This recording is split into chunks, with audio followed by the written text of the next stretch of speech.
প্রিয় চাকরি প্রত্যাশী বন্ধুরা, আসসালামু আলাইকুম। আশা করি আল্লাহর রহমতে আপনারা সকলে ভালো আছেন।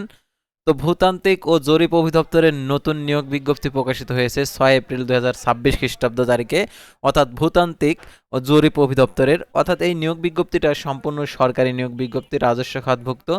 তো এই নিয়োগ বিজ্ঞপ্তি সংক্রান্ত এ টু জেড বিষয় আজকের এই ভিডিওটিতে তুলে ধরা হবে, তাই ভিডিওটি আপনার জন্য অত্যন্ত গুরুত্বপূর্ণ। তো ভিডিও শুরুর প্রথমে আপনি যদি অল জব নিউজ বাংলাদেশ এই চ্যানেলে প্রথমবার এই ভিডিওটি দেখে থাকেন তাহলে আমাদের এই চ্যানেলটিকে সাবস্ক্রাইব করে রাখবেন, notification bell button all press করে রাখবেন, ভিডিওটিতে লাইক করে দেবেন। আর যারা ইতিমধ্যে আমাদের এই চ্যানেলটিকে সাবস্ক্রাইব করে পাশে রয়েছেন তাদেরকে অসংখ্য ধন্যবাদ আমাদের এই চ্যানেলটিকে সাবস্ক্রাইব করে পাশে থাকার জন্য। আর ডিসক্রিপশন বক্সে আমাদের ফেসবুক পেজের লিঙ্ক দেওয়া রয়েছে, তো আপনারা এখানে ক্লিক করে দেবেন। তো এখানে ক্লিক করে দেওয়ার পর আমাদের ফেসবুক পেজে নিয়ে যাবে। তো আমাদের ফেসবুক পেজ এবং ইউটিউব চ্যানেলে যে সকল আপডেটগুলো জানতে পারবেন, সরকারি বেসরকারি এনজিও, ডিফেন্স, শিক্ষক নিয়োগ, sales, marketing, railway job, NGO job, এক কথায় সকল ধরনের নিয়োগ বিজ্ঞপ্তির আপডেট জানতে পারবেন। পাশাপাশি নিয়োগ পরীক্ষার আর জরুরি প্রয়োজনে আপনারা আমাদের মেসেঞ্জার অপশন রয়েছে, মেসেজ করে নিয়োগ সংক্রান্ত তথ্যগুলো জেনে নিতে পারেন। তো আমাদের ফেসবুক পেজে সাধারণত সকল নিয়োগ বিজ্ঞপ্তির আপডেটগুলো তুলে ধরা হয়ে থাকে। তো আপনারা ইচ্ছা করলে আমাদের ফেসবুক পেজে এসে সকল নিয়োগ বিজ্ঞপ্তির আপডেটগুলো দেখে নিতে পারেন।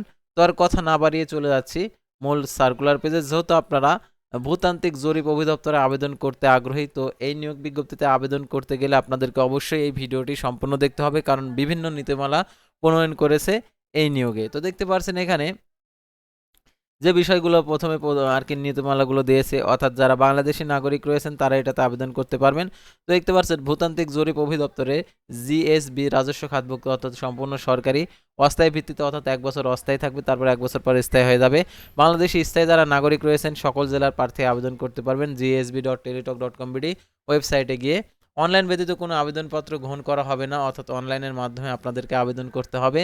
তো দেখতে পাচ্ছেন এখানে পদের নাম, গ্রেড, বেতন স্কেল, পদের সংখ্যা, প্রয়োজনীয় শিক্ষাগত যোগ্যতা। তো দেখতে পাচ্ছেন ফটোলজিক দেখতে পাচ্ছেন টেকনিশিয়ান, এটা হচ্ছে 10,200 টাকা থেকে 24,680 টাকা পদের সংখ্যা। একটি কোনো স্বীকৃত বিশ্ববিদ্যালয় হতে গণিত সহ বিজ্ঞানের স্নাতকোত্তর ডিগ্রি, কোনো স্বীকৃত প্রতিষ্ঠান থেকে জরিপ বিষয়ে 4 বছর মেয়াদি ডিপ্লোমা থাকতে হবে।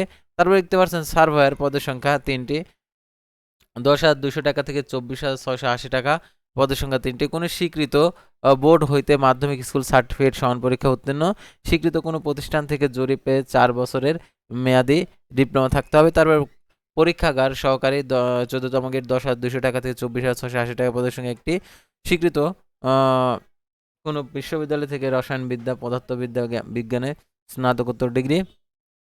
7 মুদ্রাক্ষরিক কম্পিউটার অপারেটর 14তম গ্রেড, 10,200 টাকা থেকে 24,680 টাকা পদের সংখ্যা 6টি। কোন স্বীকৃত বিশ্ববিদ্যালয় হতে দ্বিতীয় শ্রেণী সমান সিএপিতে স্নাতক সমান ডিগ্রি। কম্পিউটার ব্যবহারের দক্ষতা, কম্পিউটার ষাটলিপিতে প্রতি মিনিটে ইংরেজিতে 70 এবং বাংলায় 45 শব্দের গতি থাকতে হবে। দেখতে পাচ্ছেন এখানে কম্পিউটার মুদ্রাক্ষরিকের সর্বনিম্ন গতি প্রতি মিনিটে ইংরেজিতে 30 এবং বাংলায় 25 শব্দের গতি। Word processing, email, fax machine চালানোর দক্ষতা, অভিজ্ঞতা থাকতে হবে। তারপর দেখতে পাচ্ছেন অফিস সহকারী কাম কম্পিউটার মুদ্রাক্ষরিক 16তম গ্রেড, 9,300 টাকা থেকে 22,490 টাকা পদের সঙ্গে 3টি। কোন স্বীকৃত বোর্ড হতে দ্বিতীয় বিভাগ সমান সিএপিতে উচ্চ মাধ্যমিক সার্টিফিকেট সমান পরীক্ষা উত্তীর্ণ। কম্পিউটার ব্যবহারের দক্ষতা, কম্পিউটার মুদ্রাক্ষরকে সর্বনিম্ন গতি প্রতি মিনিটে ইংরেজিতে 20 এবং বাংলায় 20 শব্দের গতি থাকতে হবে। Computer word processing, email, fax machine চালানোর দক্ষতা, অভিজ্ঞতা থাকতে হবে। কম্পিউটার মুদ্রাক্ষরিক 16তম গ্রেড, 9,300 টাকা থেকে 22,490 টাকা পদের সংখ্যা 3টি। কোনো স্বীকৃত বোর্ড হইতে দ্বিতীয় বিভাগ সমান সিএপিতে উচ্চ মাধ্যমিক সার্টিফিকেট সমান পরীক্ষা উত্তীর্ণ। কম্পিউটার ব্যবহারের দক্ষতা, কম্পিউটার মুদ্রাক্ষরকে সর্বনিম্ন গতি প্রতি মিনিটে ইংরেজিতে 20 এবং বাংলায় 20 শব্দের গতি থাকতে হবে। Word processing, email, fax machine চালানোর দক্ষতা, অভিজ্ঞতা থাকতে হবে। তারপরে দেখতে পাচ্ছেন জাদুঘর পরিচালক 16তম গ্রেড, 9,300 টাকা থেকে 22,490 টাকা পদের সংখ্যা 2টি। কোনো স্বীকৃত বোর্ড হতে বিজ্ঞান বিভাগে উচ্চ মাধ্যমিক সার্টিফিকেট সমান পরীক্ষা উত্তীর্ণ। তারপর দেখতে পাচ্ছেন ড্রাইভার গ্রেড 2, দেখতে পাচ্ছেন 9,300 টাকা থেকে 22,490 টাকা পদের সঙ্গে 5টি। কোনো স্বীকৃত বোর্ড হতে জুনিয়র স্কুল সার্টিফিকেট সমান পরীক্ষা উত্তীর্ণ। ড্রাইভিং লাইসেন্স, হালকা গাড়ি চালানোর বৈধ ড্রাইভিং লাইসেন্স থাকতে হবে। অভিজ্ঞতা সম্পন্ন চালকদের অগ্রাধিকার পাবেন। ড্রাইভিং ব্যবহারিক পরীক্ষা উত্তীর্ণ হতে হবে।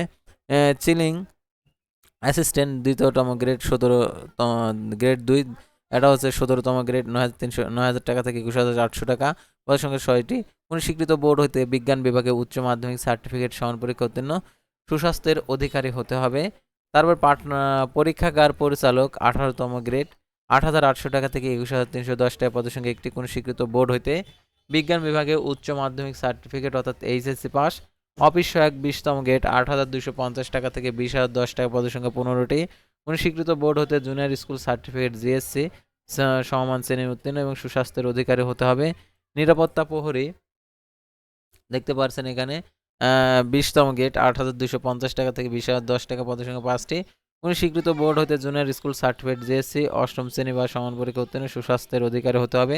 তো দেখতে পাচ্ছেন আবেদন ফর্ম পূরণ পরীক্ষা অংশগ্রহণের ক্ষেত্রে নিম্নে বর্ণিত শর্তাবলী অবশ্যই অনুসরণ করতে হবে। প্রার্থীর বয়স সীমা ক্ষেত্রে দেখতে পাচ্ছেন 1/4/2026 খ্রিস্টাব্দ তারিখে 18 থেকে 32 বছরের মধ্যে হতে হবে। তবে ক্রমিক 4 ও 5 ও 6 নং ক্রমিকের পদে বিভাগীয় প্রার্থীদের ক্ষেত্রে 40 বছর পর্যন্ত শিথিলযোগ্য। বিভাগীয় প্রার্থী অর্থ এরূপ কর্মচারী যিনি সংশ্লিষ্ট অধিদপ্তর রাজস্ব খাতে সৃষ্ট পদে 2 বছরের স্থায়ী অস্থায়ীভাবে চাকরিরত। বয়স প্রমাণের ক্ষেত্রে অ্যাফিডেভিট গ্রহণযোগ্য নয়। সরকার আধা সরকারি স্বশাসিত প্রতিষ্ঠানে কর্মরত প্রার্থীদেরকে অবশ্যই কর্তৃপক্ষের অনুমতিক্রমে আবেদন করতে হবে। সকল পদের ক্ষেত্রে লিখিত মৌখিক পরীক্ষা অনুষ্ঠিত হবে।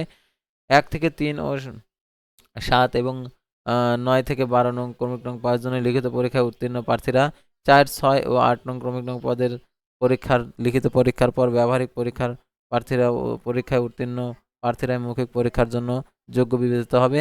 তো দেখতে পাচ্ছেন এখানে সকল পদে পরীক্ষা একই তারিখে অনুষ্ঠিত হওয়ার সম্ভাবনা রয়েছে, তাই আবেদনকারীকে একাধিক পদে আবেদন না করার পরামর্শ দেওয়া হলো। তারপর দেখতে পাচ্ছেন এখানে আবেদন করার ক্ষেত্রে অনলাইন আবেদনপত্র পূরণ ও পরীক্ষার সংক্রান্ত নিয়মাবলী। তো অনলাইন আবেদনপত্র আর কি জমা দানের ইচ্ছুক প্রার্থীগণকে gsb.teletalk.com.bd ওয়েবসাইটে গিয়ে আবেদনপত্র পূরণ করতে পারবেন। অনলাইন আবেদনপত্র জমা দানের শুরু তারিখ 8/4/2026 সকাল 10টা। অনলাইন আবেদনপত্র জমা দানের শেষ তারিখ দেখতে পাচ্ছেন 28/4/2026 বিকেল 5টা। উক্ত সীমার মধ্যে ইউজার আইডি প্রাপ্ত প্রার্থীগণ অনলাইন আবেদনপত্র সাবমিট করা হলে 72 ঘন্টার মধ্যে এসএমএস এর মাধ্যমে পরীক্ষার ফি জমা দিতে পারবেন। আর আবেদনপত্রে 300x300 পিক্সেল ছবি এবং 300x80 পিক্সেল স্বাক্ষর আপলোড করতে হবে। ছবির সাইজ 100 কেবি, স্বাক্ষরের সাইজ 60 কেবি। আর অনলাইন আবেদনপত্রের প্রার্থী শতভাগ নিশ্চিত হয়ে সাবমিট করবেন। সাবমিট করার পরে একটি ইউজার আইডি সম্বলিত অ্যাপ্লিকেশন কপি পাবেন। সেই অ্যাপ্লিকেশন কপিতে ইউজার আইডি দেওয়া থাকবে। সেই ইউজার আইডি ব্যবহার করে টেলটক প্রিপেড মোবাইল নাম্বার মাধ্যমে 1 থেকে 8 নং ক্রমিক নং প্রয়োজনে 112 টাকা এবং 9 থেকে 12 নং ক্রমিক নং প্রয়োজনে 56 টাকা প্রদান করতে হবে। এখানে অনগ্রসর ও ক্ষুদ্র নিগোষ্ঠী ও শারীরিক প্রতিবন্ধী তৃতীয় লিঙ্গ প্রার্থীদের ক্ষেত্রে 56 টাকা প্রদান করতে হবে সকল পদের ক্ষেত্রে। আর কিভাবে টাকা প্রদান করতে হবে সেই পদ্ধতিগুলো এখানে দেওয়া রয়েছে। আর প্রবেশপত্র প্রাপ্তির বিষয়টি অর্থাৎ আপনি যে প্রবেশপত্র পেতে পাবেন কিভাবে এবং এই সকল প্রবেশপত্র কবে প্রকাশিত করবে এই সকল আপডেটগুলো আপনি যে আবেদনপত্রে যে মোবাইল নাম্বার উল্লেখ করেছেন সেই মোবাইল নাম্বারে এসএমএস এর মাধ্যমে জানিয়ে দেবে আর কি প্রবেশপত্র কবে প্রকাশিত হবে এবং পরীক্ষা কবে হবে এভরিথিং সবকিছুই। তো আশা করি আপনারা এই নিয়োগ বিজ্ঞপ্তি সংক্রান্ত তথ্যগুলো জানতে এবং বুঝতে পারছেন। তো পরবর্তী ভিডিওতে আবারও কোনো নতুন জব সার্কুলার নিয়ে আপনাদের সামনে হাজির হব। সে পর্যন্ত সবাই ভালো থাকবেন, সুস্থ থাকবেন। আল্লাহ হাফেজ।